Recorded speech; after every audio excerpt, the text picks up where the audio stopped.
Unlucky for Stanford Cardinal fans, but in Arizona State, they're a whole lot more about palm trees than anything else. Hi, everybody. Zach Keenan here, alongside our publisher, Hode Rubino for DevilsDigest.com, recapping Arizona State's 28-10 win over Stanford. ASU advances to 5-1 overall and 3-0 in conference play for the first time since 2012. Hode, the first thing this offense did was they came on the field after a Stanford punt, and they scored 3 straight touchdowns on 3 straight drives. How about that offense? Yeah, I mean, the offense definitely made really made a very, very strong statement. I think the passing game was somewhat sputtering, but the rushing game was definitely clicking on all cylinders. And look, you and I talked in the game preview. This was the worst run defense in the Pac-12. So to no surprise, ASU gained 255 net rushing yards, but I'm not saying you should really take that for granted anyway. Offensive line, wide receivers, tight ends, all did an excellent job blocking. But basically, Stanford just did not have any answer whatsoever to the ASU's rushing game. It did open things up in the passing game, but Jaden Daniels only with 175 yards passing. There really were a lot of plays that really were left out there. Now, to Stanford's credit, they do have a pretty good secondary, probably one of the better ones ASU is going to face all year long. But in terms of the rushing game, that really set the tone as we expected. So on the one hand, really no surprise there. But on the other hand, I don't think anybody should really take for granted what this if ASU ground attack is able to do week in and week out.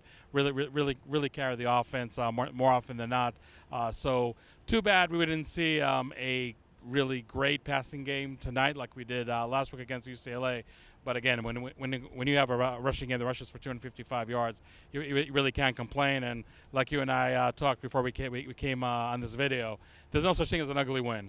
And I know when you look at ASU offense scoring its last points pretty early in the second quarter, the only points scored in the second half, and I will talk about that in a second, was a bizarre pick six by ASU. So, I mean, there's probably, some concern about the offense, but Zach Hill admitted after the game that it's definitely much easier to correct mistakes and to really preach improvement after a win versus after a loss. So ASU right now at 5-1 is in a good spot where they do have a good record. The offense is playing well week after week, and whatever tweaks, whatever improvements it can make, I think the job is just much easier for the coaching staff to do it, even after a not-so-convincing win tonight. Jaden Daniels had a rushing touchdown. Diamante Traynham had a rushing touchdown. Rashad White had a rushing touchdown.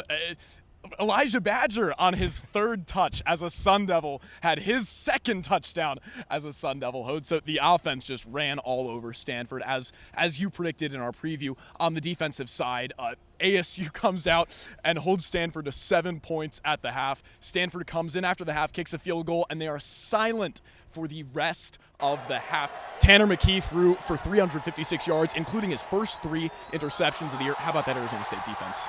Yeah, and look, I mean, you talked about a very impressive passing yards number by Tanner McKee, and again, you and I said in the preview, Tanner McKee may be the best passing quarterback that ASU might face all year long. But the other side of the coin, Zach, ASU held Stanford to 9 net rushing yards. Now, sure, I mean, you have 8 tackles for a loss, 5 of those are sacks. That's definitely going to take some kind of toll. But Antonio Pierce, the ASU defensive coordinator, said after the game that Stanford just didn't want to run against ASU. They just knew that it could not handle that run defense whatsoever. Again, that was another stat that Stanford was really one of the worst in the league. So probably not a surprise to see him to struggle against what I think is really the best defense in the Pac-12 right now.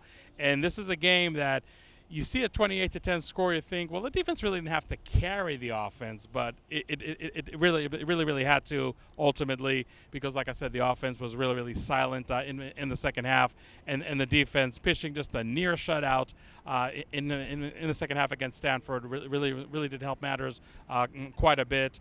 And let's talk about that pick six. So Jack Jones uses the Long Beach Poly connection with his former teammate DeAndre Pierce and makes the interception, pitches to DeAndre Pierce, who returns it 22 yards for a touchdown. If that's not going to be the number one play at SportsCenter tonight, I really don't know what really what should be. But that just really showed that his defense is not only dominating, but just really having fun out there, and forcing Tanner McKee, forcing the Stanford offense to be so one-dimensional. When you throw the ball 45 times, then you're going to have more than 1 or 2 interceptions, and that's definitely what happened tonight. Really kudos for the ASU defense. Let's not forget, this is the same Stanford team more or less. I know the leading receiver Tremaine was missing in action tonight, but this is a Stanford offense that scored 42 points in the Coliseum against USC's.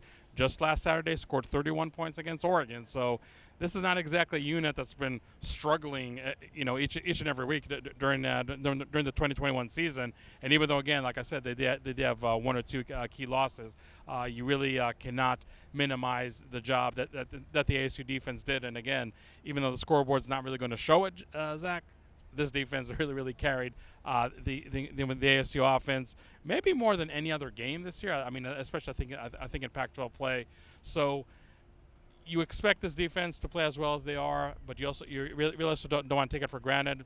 Antonio Pierce said after the game, "Look, I mean, there's going to be one game where we're going to struggle, both stopping the run and stopping the pass. But right now, especially in Pac-12 play, and even that loss to BYU, this is an ASU defense that is really, in my opinion, playing up to the lofty accolades that we had from the preseason.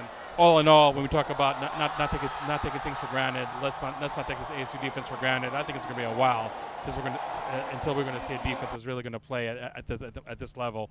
Really did a great job against the Stanford team, and just took them completely out of the game. Made them one-dimensional. So the 28-10 win is definitely the fruits of the labor of the defense. Hood, really the only negative that we've discussed so far is the fact that McKee passed for 356 yards. Everything else looked really good. If there were something else that needs to change before the team heads to Utah next week, we'll be there too alongside staff writer Cole Topham. What does this team need to get out of this win? Well, look, I mean, I really don't think the defense really has a whole lot to fix. I mean, I know there were a lot of third and long situations that the McKee was able to convert more often than not. But again, that was really regulated more to the first half. The second half, it was just a complete domination, which again is this really being a running theme of this ASU defense. Not that the ASU defense started out slow, which you could say maybe they did against UCLA last week. I mean, this defense was basically on fire from the first quarter until the fourth. So I would just really look for the offense and really try and make sure that you are sharper with your passing game. I thought that Zach Hill, for the most part, really called a great game, but later we're there in the second half. I didn't like the fact that ASU was maybe trying to be a little over aggressive, and with Stanford having no timeouts, they elected to pass the ball and not run the ball. And against an offense with a quarterback Tanner McKee, that really could spell disaster.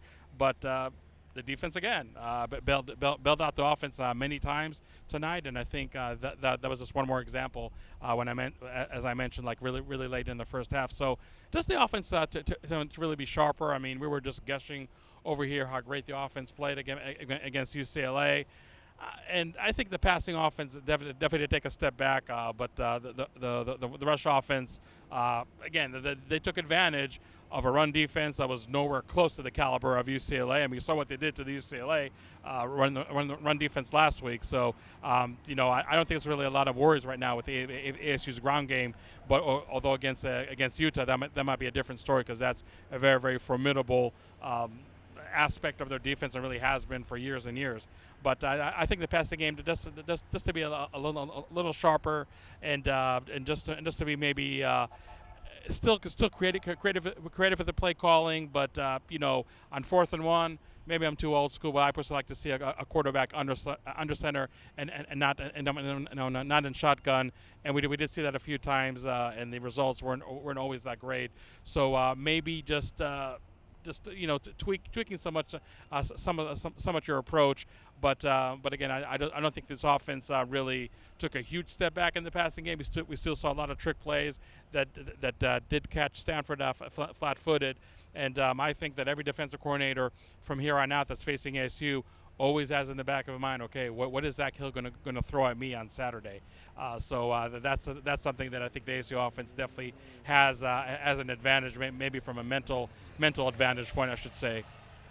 Those trick plays certainly caught me off guard on the camera a couple times. If you watch our game highlights, which will be posted later tonight, you'll see that on a couple of those. Wasn't sure which way the run was going, but Arizona State takes a big win over Stanford, 28-10 here in Tempe. ASU advances to 5-1 on the season, as we said. 3-0 in Pac-12 play for the first time since 2012. For the remainder of your post-game content and football content all season long, make sure you keep it locked in to DevilsDigest.com. Give us a follow on Twitter at DevilsDigest. For Hode Rubino, I'm Zach Keenan. The two of us are headed to Utah next week. Frigid weather. We're packing our winter jackets. The Sun Devils looking to stay hot. We're saying good night from Tempe.